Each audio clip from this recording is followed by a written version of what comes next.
Hello, welcome back to another story time. Let's see. Still working at the club. Been at the club for a few years. I'll tell you some things about running a club. I mean, everybody thinks it's like the dream job. I mean, the job that everybody wants to do. You get the club, the girls, party with celebrities and VIP. But trust me, it's a lot. I mean, I was pulling in 350 to 400 hours a month. I'd go home and sleep for 2 hours and I have to be back at the club in the morning to because we had a cafe as well, so I had to check to make sure that was good and good and going for lunch, and make sure the orders were in on time. Doing schedules, the Thursday, Friday, Saturday, basically 3 4 hours of sleep a day at most. I mean, that's if there was no problems or we got out of there early. The weekdays was slower, but we still had to prepare for the weekend, and you got to do interviews, hiring new staff. I mean, it was a lot of work. I honestly, my time cards are like 350 to 380 a month on an average. And everybody, everybody in the world is your best friend. People want to get in for free. They want to not wait in line. They want to skip the lines for drinks. They want to go to VIP. But my club at the time, they didn't build it with VIP. I created one later in my own. What I did was, because a lot of athletes and some celebrities that I knew used to come in, so I went to the Sports Authority. It's like a had an outdoor stuff sports shop, like Dick's, I guess you guys call it in the states, whatever it's called. And I bought some lawn furniture, the plastic white chairs and stuff that you see at the lawn, on people's lawns. And I bought that and I put it in the corner on Thursday, which was our busiest day, like 2,000 plus people in there. And I would rope it off. I take a cooler, because the reason why we're so busy on Thursday, because drinks were like 300. It started at 300, but it went up to 400 in $3, $4 a drink, any drink. It didn't matter what it was. Every drink on the menu was $3 or $4. So I would take this lawn furniture, I'd put it in the corner, and I put a cooler box, and I filled it full of Corona and any other bottled beer that we had. And so when like baseball players or celebrities or whoever would come in, the cooler box was there. I mean, you got to think $3 a beer, $4 a beer. Those guys drop way more than that on a steak dinner. So they give me a couple $100 for the beer and go down to the cafe and bring up some chicken wings and whatever else they needed. And they sit in the corner and partied and had a good time in their lawn furniture. And that was the VIP area. So anyway, people people don't want to wait in the lines. It'd be an hour to 2 hour to get in sometimes on special events, New Year's Eve, whatever, Halloween, whatever parties were going on. And 2 year anniversary, 3 year anniversary, 5 year anniversary. So you see the lines, and everybody's your best friend, and everybody's like, oh, and they're trying to just. And you're not stupid. You know that's what they're doing. You know you can't trust them as far as you can throw them, but they're being as nice to you as they can. You got to use your head. You got to figure out real quick who's the genuinely good people and who's just trying to use their acting skills to cut the line. I remember one time I was at the entrance, and I was just standing there, just trying to take a break. It was crowded, and I'm standing there, and this guy, young Japanese kid, comes up the outgoing side, because we had the ingoing and the outgoing sides. He comes up the outgoing side, and I look at security, and I thought maybe he went down, he forgot something, or maybe he had to take somebody out that was sick or drunk. We told him to take his friend. So I just looked at security. I was like, one of your people, or what's going on? And security was like, no. Hold on a second here. Cameras.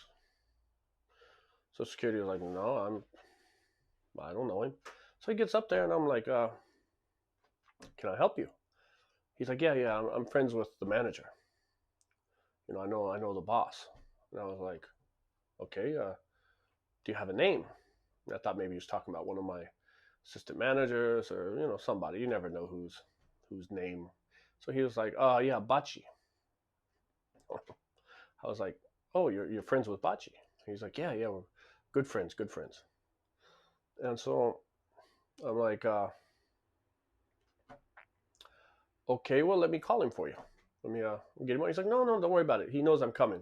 He's busy. I was like, no. And security's looking at me like, because we're talking in Japanese, but he can kind of pick it up. And he's looking at me like, Maybe I'm confused because it sounds like he said he's Bachi's friend, and then that's me. So I'm like, I'm like, well, no, let me call him. Let me get him over here, and just to confirm. He's like, no, I'm going to surprise him. So I look at security, and I was like, hey, yell for Bachi, see if you can get him to come. And he looks at me. I was like, just yell for him. So security turns his face and was like, Bachi, and I said, hello, yeah, how can I help? And the Japanese kid looks, and he's like, huh? I was like, you wanted to see me?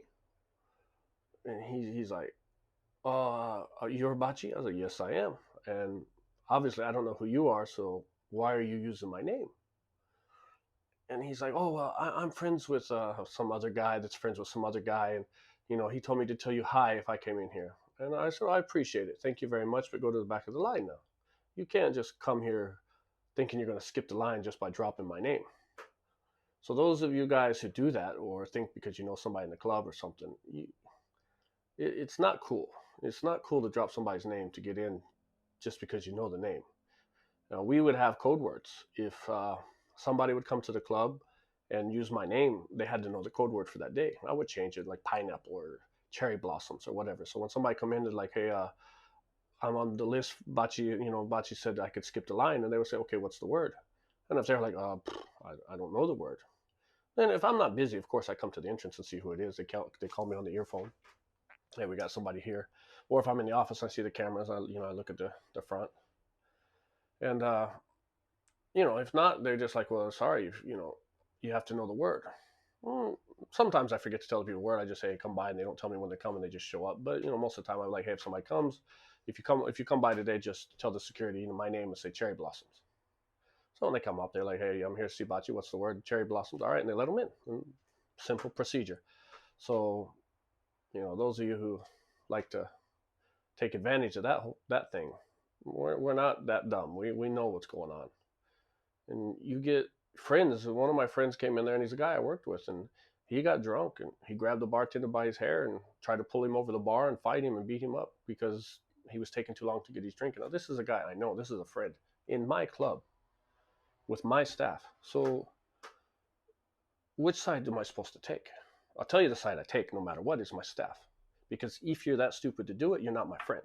If you come to my restaurant or my club or my bar or my gym or my online gaming center, you don't fight my staff. If there's an issue, you come to me and say, hey, Bachi, that staff was rude or whatever, then I'll take care of it. But, I mean, come on, you're just not a friend. So I threw him out. I banned him. And he's like, you can't do that. I'm your senpai, which in Japan is like your mentor. You ain't nothing to me. You're a guy that I worked with who came into my club and tried to beat on. I watched him do it. So don't expect, don't put staff or management or security in that position. That's an awkward position to be in. If you are friends with them, if you know the people, then respect the space, respect the venue, respect the code. When you complain about, if you're at McDonald's and the waiter gives you the wrong order and you're yelling at them, just overreacting and exaggerating the whole situation, and if the staff is rude to you, of course, they deserve it. But if they're trying to fix it or they're trying to tell you they're sorry and you just keep digging in their butt, like you see on YouTube all the time and Instagram when these people are freaking out, give you a little hint on that one as well. Usually if somebody complained about my staff, friend, or whoever, if it was a serious complaint, like a friend came up to me and they're like, hey, this person was extremely rude. If I've had other complaints about the person before, then I deal with it. Pull them aside, give them a warning, watch the videos to see how they're acting, or ask the other staff around them, how are they, what's going on. But if it's a person I know that's a good person, that it's been working for me for years, it's never caused a problem, and you come up and tell me, and I don't know who you are, and you tell me this person was rude, mean, blah, blah, blah, then I'm going to tell you, well, sir, ma'am, I apologize for that, and I'm really sorry. I'm going to take care of it. I'm going to make sure that they never do that again. And, I got this. But really, all I'm going to do is go up to them and say, look, that person complained about you, and what happened? And if they're like, well, I gave them the wrong change, and they got mad, and I gave them the right change, but they kept yelling at me, and they told me they were going to, complain. I'm just going, all right, just be careful. That's it. You just wasted all your breath calling for the manager, the owner, or whoever at the club, the boss, to come down and talk to you, because we're going to take our staff side 99% of the time, because they work for us. There are soldiers. So yeah, granted, there are some bad ones, and there's some situations where the staff deserves to be fired, and that will happen because you get enough complaints about somebody, or you ask everybody, so yeah, they were little, they yelled at the customer. You don't do that. You're a customer. Your customer's always right. But you're not right to beat up the staff because they made a mistake. I guarantee in your lifetime you've made a mistake. Because you weren't caught for it or because you didn't get yelled at by somebody else doesn't mean you didn't make the mistake. The mistake was made. You just got away with it. So give them the benefit of the doubt. Now, if they fix it, they give you the right drink, or they apologize and try to fix it, then okay, bygones and bygones, whatever. But if they're got attitude, like throw it at you or push it. I went to the States one time to visit, and I only had big bills, 50s and 100s, since I was at the airport. Waited in line at Burger King. I just wanted a drink. I wanted to, I'm just tired. I got a flight in like 2 hours. I just killing time. I wasn't hungry. I already ate on the flight. I just wanted to get a drink and just chill, but I wasn't going to sit at the table without something. So I give the waiter, or the person at Burger King, I think it was Chicago Airport, O'Hara Airport or something. I give him, orders a drink, and I give him 50. And the guy's like, you don't have that in small. You don't have anything small. I was like, no, I don't. I'm sorry. He's like, are you sure? I'm like, yes, I'm positive. I don't have anything small. I'm sorry. I just changed my money over. That's the bills they gave me. And he's like, are you serious? Show me your wallet. Literally, he told me to show me his wallet. So I pulled out all my bills, and there were hundreds and fifties. And so he's like, oh my God, now I have to go call the manager. Oh, this is such pain in the ass. And this is literally what he's telling me. So I'm like, look, I don't care what you got to do. Now it's more of a get it done. Get the manager, but get me my drink. So he goes and gets the manager. Manager comes. I think the manager was younger than him. And he's like, do you have anything else? I was like, no, I don't. Well, to break this 50, I have to open this box and take the change out, sure you don't have anything in your wallet. I'm like, oh my God, I just showed him all my bills. You want to see my wallet too? He's like, yeah, show me, just to make sure. Literally, I'm the customer. I just want a drink. So I showed him all my bills, pulled out my pockets. I had Japanese yen. I said, if you take your yen, I can do it. So he's like, and so he opens the box. He gives me my $47 back or whatever it was. So when the guy gives me my drink, he doesn't hand it to me. He doesn't put it down. He pushes it and it falls over. And I catch it, but it's still got the plastic top on it. So I catch it and I straighten it back up. And he looks at me, he goes, next. So in that situation, who was wrong? Am I wrong because I didn't have the money? Or is he wrong because he was a total asshole? Yes, he was wrong. So he deserves to be fired. But when you got a manager like that, and you have the staff with the same type of mentality and attitude, you're not going to get anything done. So what is the purpose of fighting? They deserve to both be fired, but I only had 2 hours before my next flight, and I just didn't feel like going into it. So that being said, working in clubs, it's not as easy as you think. There's a lot of issues. You got to deal with the cops. You got to deal with, of course, the mafia if they're involved. You got to deal with drunk customers. Crazy customer stalkers. I've had stalkers before waiting for me afterward. There's some weird stuff. Women and men. You've got to deal with security putting their hands, because in Japan it's not like the States. If security touches somebody, or if somebody touches the staff, then you're basically, so you have to be very careful about how you take them out. And when it heats up, things get a little crazy. There's this now you. Well, I think I'll save that for another one. I don't want to. I'll save that for a different one. But because being in this situation, in this position, can make you, not crazy, but power. It gives you have staff, you have security, you have your own club. You're the one who decides who comes in, who leaves, who stays, and it can get to you. It can get to you, and I'll go into this one later on another story about how I changed to, I felt like I was unstoppable, untouchable. And it wasn't a good feeling, but we'll go into that one later. So anyway, pursuing, the club industry, the business, running a club, dealing with all these people, you have to smile a lot. I found a wallet in the bathroom. This guy dropped the wallet. My staff brought it to me. And this is in Japan. It's common. You get a wallet back. And it had, I think, maybe $3,000 in it. It was just stacks of hundreds. And full of credit cards, stuff like that. So I took the wallet, I opened it up, and full of cash. And I was like, whoa. I was proud of the staff. So I take it and I put it in our little safe behind the goods booths and stuff. And 20 minutes later, this guy comes, really kind of mafia-looking guy. He's like, oh my God, my wallet got stolen, blah, blah, blah. And I said, no, what does it look like? What color was it? What's your ID? And he tells me his name. So I say, actually, it was in the bathroom stall by the toilet. So when you went to the bathroom, you pulled down your pants, it fell out. Nobody stole it. because it still has everything in it, I believe.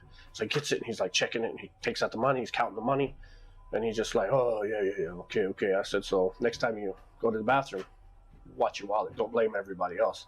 So he leaves. Fine, it's done, congratulations. Now, yeah, he could have said, hey, here's $100 for, to give it to the person to return my wallet. That's kind of what you're supposed to do in Japan. If you lose your wallet and it's returned, you're supposed to give them 10% of whatever the cash is in your wallet. That's kind of like the unwritten rule. And 20 minutes later, he comes back and he starts yelling at me. He's like, where's my credit card? Where's my credit card? And I was like, what are you talking about? He's like, you guys stole my credit card. And I'm like, well, what are you talking about? You mean to tell me somebody took one of your credit cards but left $3,000 in there? He said, that don't even make sense. Open your wallet, take out all your cards. We'll count them together. So he takes them out and he's pulling out his cards and then he finds the card. He's like, oh, here it is. And I was like, and he just puts it in and starts. I said, no, come here. What? Yelling, still yelling. I was like, okay, my staff found your wallet and returned it with all the money in it. You didn't say thank you. You didn't give them anything, appreciation. And then you come back yelling at me, telling me I stole your credit cards, which I didn't because you have them in your wallet. So, are you going to say anything or what's this? He's like, what do I have to say? I said, you don't have to say anything. It's not, that's your choice. So, what is it? She's like, I don't have nothing to say to you. And so as he's walking out, because he was leaving, he had already left once, and he walks out. I told security, I told her, hey, make sure that guy never comes back in here. He's banned for life. The guy looks back at me, he's like, what? I said, you're banned for life. I don't ever want to see you in my club again. And he's like, you can't do that. I said, yeah, I can. You should have showed some kind of gratitude for my staff being honest. You should have showed any gratitude towards me. But it's just, you get those guys like that in the club, and you have to deal with them. I mean, for no reason whatsoever was he should have been happy. He had all his money, had all his credit cards. So those are kind of the things we deal with in the club for no reason. And, we get accused of things. And I've had one girl who was just going crazy ballistic because I guess her boyfriend was in there with another girl, and she came in, she caught him, it turned into a big fight. He was cool. He was like, look, I'm trying to get out of here. She's throwing glass bottles. So we told her, look, we're going to have to escort you out. And she said, if you touch me, I'll call the cops and say you sexually harassed me if you touch me. So what are we supposed to do in that position? How are we supposed to get her out? Do I have to hire one of my female security guard to push her out the door?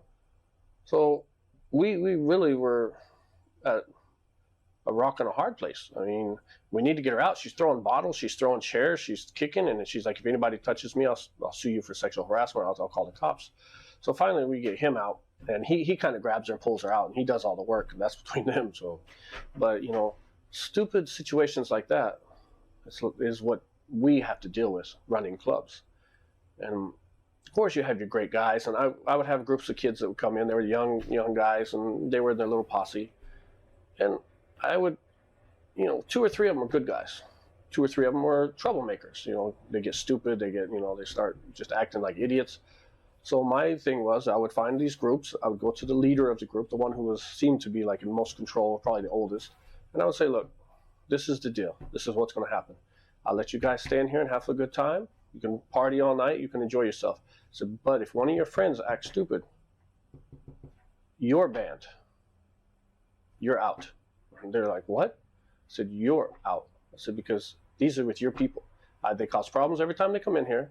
I always try to throw them out. And you always tell me you're sorry. And you always tell me that, you won't let it happen again. And you'll take care of it. And you're always fixing the problem. So that's the deal. You can stay. You guys can have a good time. If one of them do something stupid, you're the one getting banned. You're the one getting kicked out.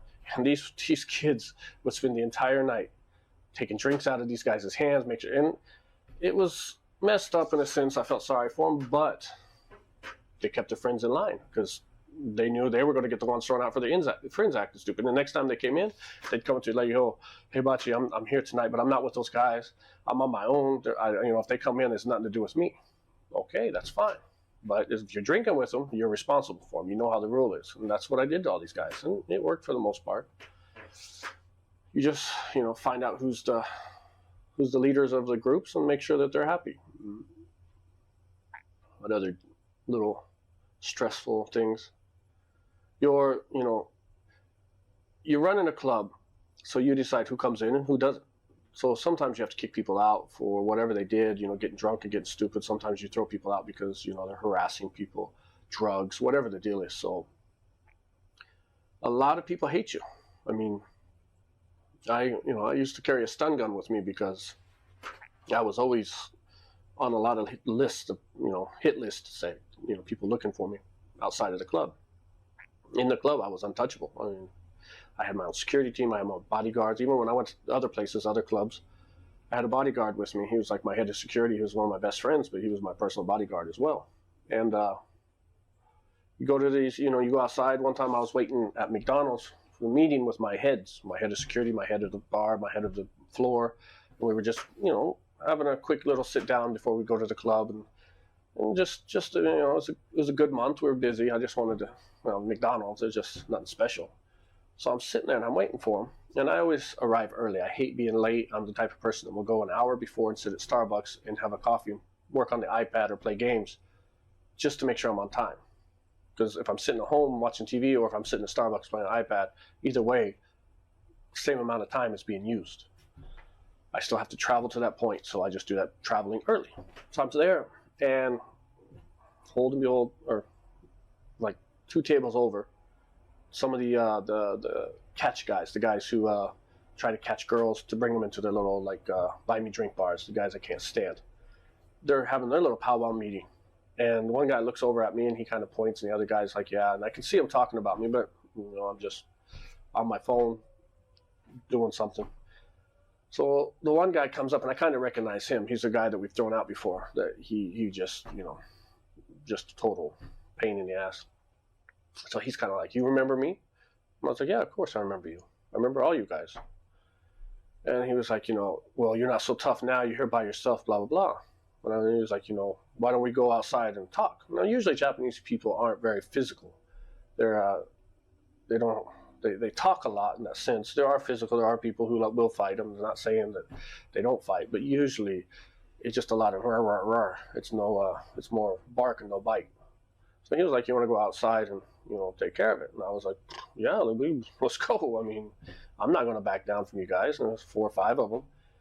So I stand up. I was like, right then, my head of security, which is my bodyguard, and my manager, which is also a huge, huge guy, Japanese, but he's a really big guy. They come in. And I was like, and he was, my boy's like, where are you going? I was like, oh, these guys want to go outside and talk.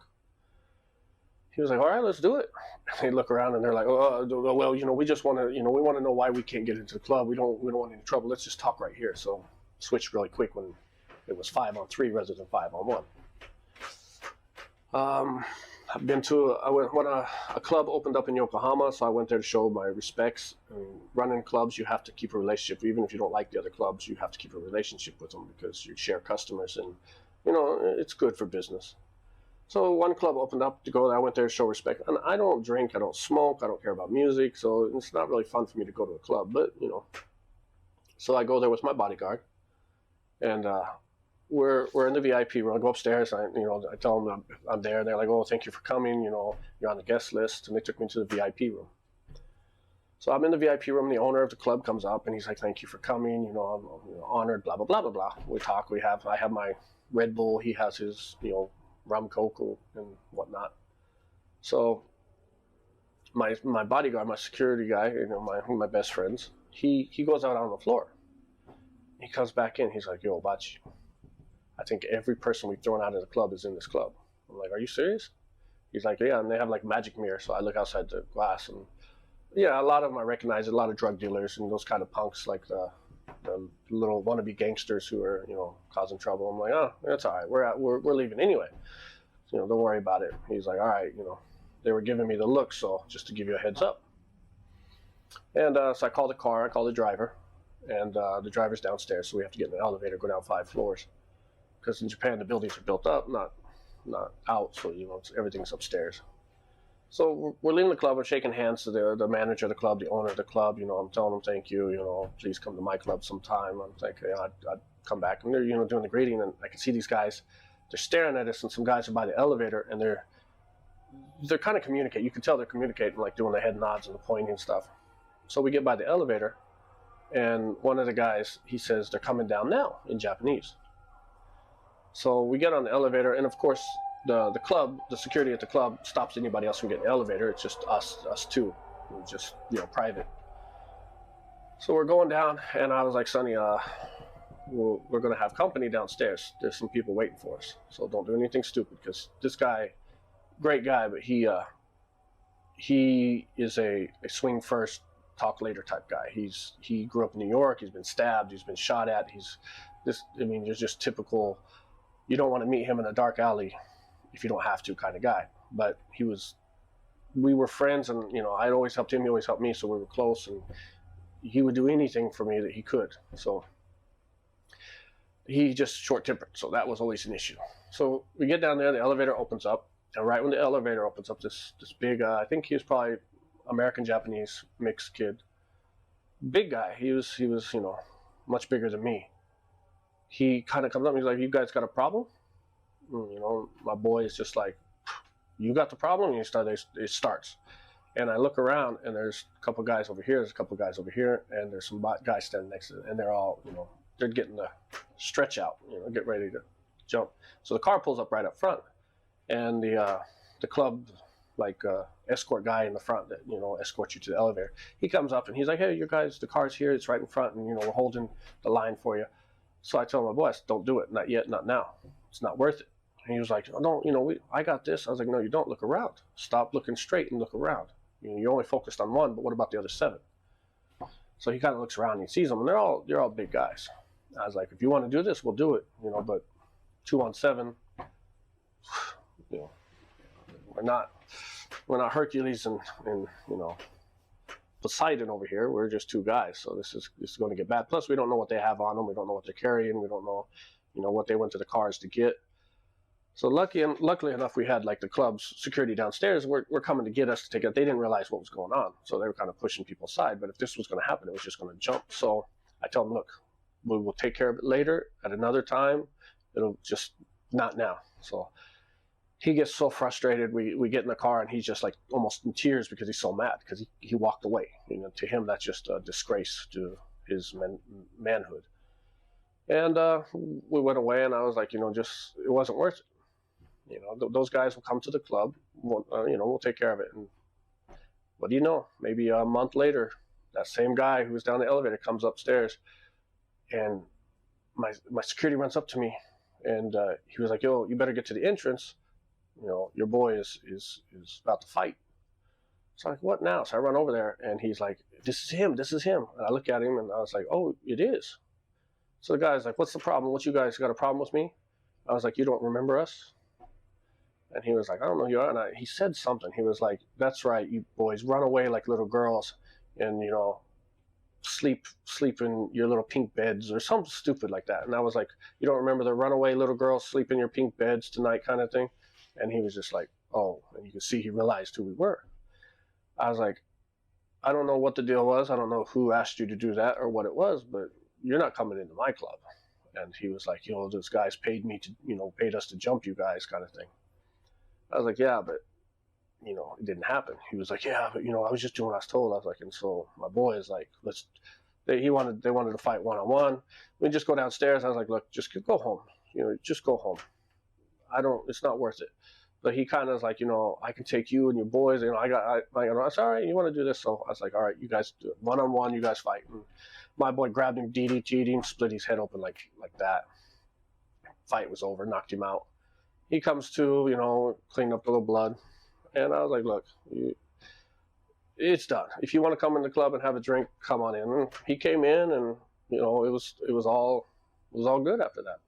Just, you never know these people, what they're thinking or what's on their mind, and what we have to do to protect ourselves. But he was paid to jump us at another club, just because we threw people out that were selling drugs or not good, or harassing girls or whatever. So that's what it's like running a club. You deal with all this stuff, no sleep, people lying to you, people trying to trick you, take advantage of you. It's just another guy. He came in once, twice a week. This is actually a long one. Sorry. Oh, actually, I'll cut it off here because I think it's 30 minutes is way too long. All right, that's it. I'll keep you. I'll come up with. I continue the stories later. So hope you enjoyed. Sorry about that. It's a long one.